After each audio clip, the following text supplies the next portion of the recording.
Dans une forêt dense et mystérieuse, où les arbres chuchotaient d'anciens secrets, vivait un jeune homme nommé Edward. Curieux et intrépide, il cherchait l'aventure au-delà des limites de son village.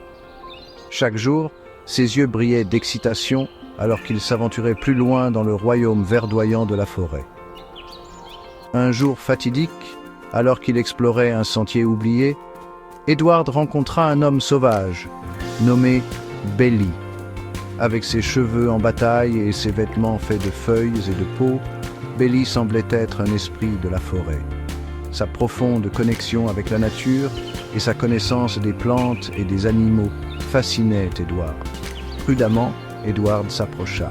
« Qui êtes-vous, étranger ?» La voix rauque de Belly résonna à travers les arbres. « Je suis Edward, un aventurier en quête de découverte. Je veux comprendre les mystères de cette forêt, » répondit Edward, le cœur battant d'excitation. Intrigué par l'audace d'Edward, Belly décida de lui révéler les merveilles cachées de la forêt. Ensemble, ils traversèrent des clairières ensoleillées, explorèrent des grottes obscures et rencontrèrent des créatures fantastiques. Edward apprit à écouter le chant des oiseaux, à reconnaître les traces d'animaux et à comprendre le langage des arbres. Cependant, leur aventure prit une tournure inattendue lorsque Cédric, un homme au passé trouble, apparut. Cédric nourrissait un secret, un trésor caché au plus profond de la forêt qu'il recherchait désespérément. Rusé et manipulateur, il était prêt à tout pour atteindre son but. « Je sais où se trouve la source de la magie de cette forêt », déclara Cédric avec un sourire sournois. « Joignez-vous à moi et je vous montrerai un pouvoir au-delà de vos rêves les plus fous. » Edward, méfiant, se tourna vers Belly. « Nous devons protéger cette forêt.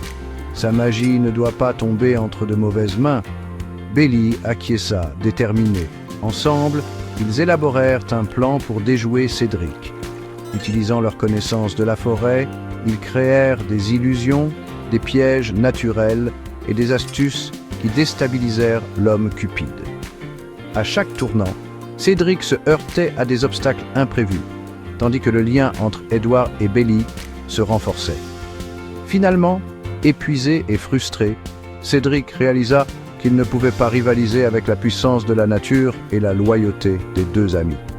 Il disparut dans les profondeurs de la forêt, laissant Edward et Belly victorieux.